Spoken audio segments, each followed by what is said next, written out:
بسم اللہ الرحمن الرحیم۔ السلام علیکم۔ ADP پارٹ 1 پولیٹیکل سائنس کا ایک اہم ٹاپک ہے تھیوری آف سوورینٹی، اقتدار اعلیٰ کا نظریہ۔ اس کے بارے میں آج کی یہ ویڈیو ہے۔ میں ہوں نصرت ملک۔ کل بھی کلاس میں کچھ باتیں میں نے اقتدار اعلیٰ کے بارے میں بتائی تھیں۔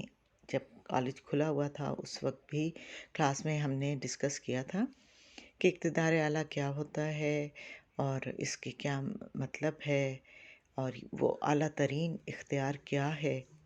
اور جان آسٹن کے بارے میں بھی بتایا تھا کہ کس طرح مختلف مفکرین نے اقتدار اعلیٰ کی ڈیفینیشنز کی ہیں، اور سوورینٹی کا اندرونی پہلو کیا ہوتا ہے اور بیرونی پہلو کیا ہوتا ہے، اس کے بارے میں بھی بتایا تھا کہ اقتدار اعلیٰ وہ برتر قوت ہے جو کہ افراد اور ملک کے اندر تمام جو ادارے ہوتے ہیں ان پر ہوتی ہے۔ مختلف مفکرین نے جو تعریفیں کی ہیں، اوپنہائم نے اقتدار اعلیٰ ایک اعلیٰ اختیار کا نام دیا ہے، ایسا اعلیٰ اختیار جو زمین پر باقی تمام طاقتوں سے افضل، اعلیٰ اور آزاد ہے۔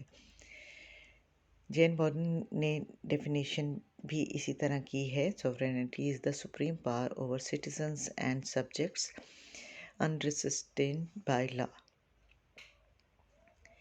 اور تھامس ہابس کہتا ہے کہ اقتدار اعلیٰ ریاست کی ایک اعلیٰ، محدود، افضل اور مکمل طاقت کا نام ہے۔ اس طرح مختلف جو ہے مفکرین نے ڈیفینیشنز کی ہے۔ انسائکلوپیڈیا آف بریٹانیکا میں سیاسی نظریے میں ریاست کے فیصلہ سازی اور امن و امان قائم کرنے کے لیے سب سے بالا تر اور اعلیٰ اختیار کو اقتدار اعلیٰ کہتے ہیں۔ آج کی جو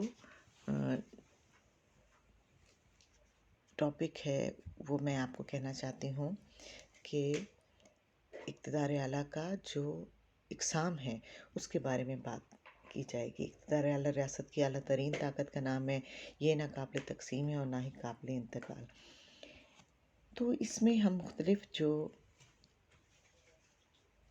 اقتدار اعلیٰ کی اقسام ہے اس کا ذکر کریں گے۔ اس میں ہم قانونی اقتدار اعلیٰ کا ذکر کریں گے، سیاسی اقتدار اعلیٰ کا ذکر کریں گے، عوامی اقتدار اعلیٰ کا ذکر کریں گے، ڈی جور اور ڈی فیکٹو اقتدار اعلیٰ کیا ہوتا ہے، اس کے بارے میں آپ کو مختصراً بتاؤں گی۔ اور آپ کی کتاب میں بھی اقسام جو ہیں دی گئی ہیں، آپ وہاں سے دیکھ لیں، آپ کو پتہ چل جائے گا۔ تو لیگل سوورینٹی کیا ہوتی ہے؟ ریاست اپنے وجود کو برقرار رکھنے کے لیے کچھ قوانین وضع کرتی ہے تاکہ ریاست میں امن و امان قائم رہے۔ ریاست جس ادارے یا شخص یا جماعت کو قانون سازی کا اختیار دیتی ہے اسے قانونی مقتدر اعلیٰ کہتے ہیں۔ یہ قانونی مقتدر اعلیٰ کی ڈیفینیشن کیا ہے کہ ریاست جس ادارے یا شخص یا جماعت کو قانون سازی کا اختیار دیتی ہے اسے قانونی مقتدر اعلیٰ کہتے ہیں، اور اس اختیارات کو قانونی اقتدار اعلیٰ کا نام دیا جاتا ہے۔ برطانیہ میں ملکہ اور پارلیمنٹ جو ہے مشترکہ طور پر قانونی اقتدار اعلیٰ کی حیثیت رکھتے ہیں۔ امریکہ میں کانگریس قانونی اقتدار اعلیٰ کی مالک ہے۔ قانونی اقتدار اعلیٰ میں ملک میں مقننہ کے بنائے ہوئے قوانین کو انتظامیہ کے ذریعے نافذ کیا جاتا ہے۔ قانونی اقتدار اعلیٰ کا تصور ہابس نے اپنے سیاسی نظریات میں دیا ہے۔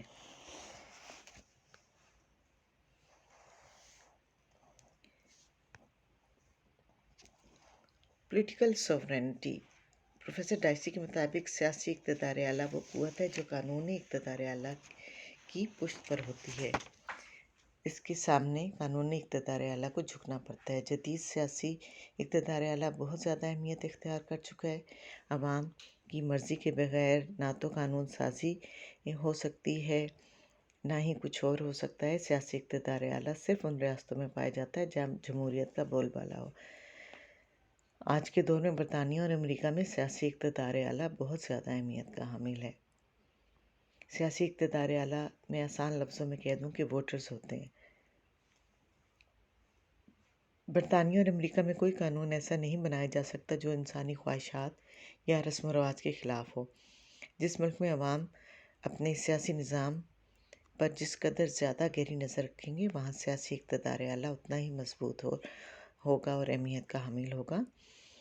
تو جو سیاسی اقتدار اعلیٰ ہوتا ہے اس کا اظہار عوام انتخابات کے موقع پر کرتے ہیں۔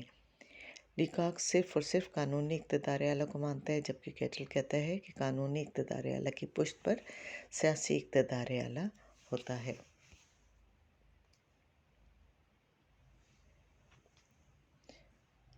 Popular sovereignty. عوامی اقتدار اعلیٰ 17ویں صدی کا جدید نظریہ ہے۔ ہابس کے نظریہ معاہدہ عمرانی میں بادشاہ اقتدار اعلیٰ کا روح رواں گردانا جاتا تھا، اس کی مرضی کے بغیر عوام کو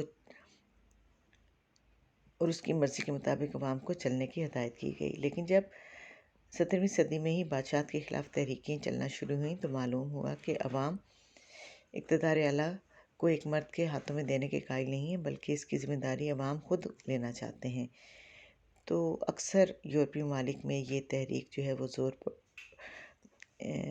پکڑتی چلی گئی، اور اسی دوران روسو جو کہ فرانس کا مشہور مفکر تھا، اس نے جنرل ول کا نظریہ پیش کیا۔ یہ آپ یاد رکھیں، جب بھی عوامی اقتدار اعلیٰ کا کویسچن آپ کو کہا جائے یا اس کی ہیڈنگ میں آپ نے لکھنا ہے تو اس میں آپ نے روسو کا ذکر ضرور کرنا ہے، جس نے جنرل ول کا نظریہ پیش کیا، جس میں طاقت کا اصل سرچشمہ جو ہے عوام کو ٹھہرایا گیا ہے۔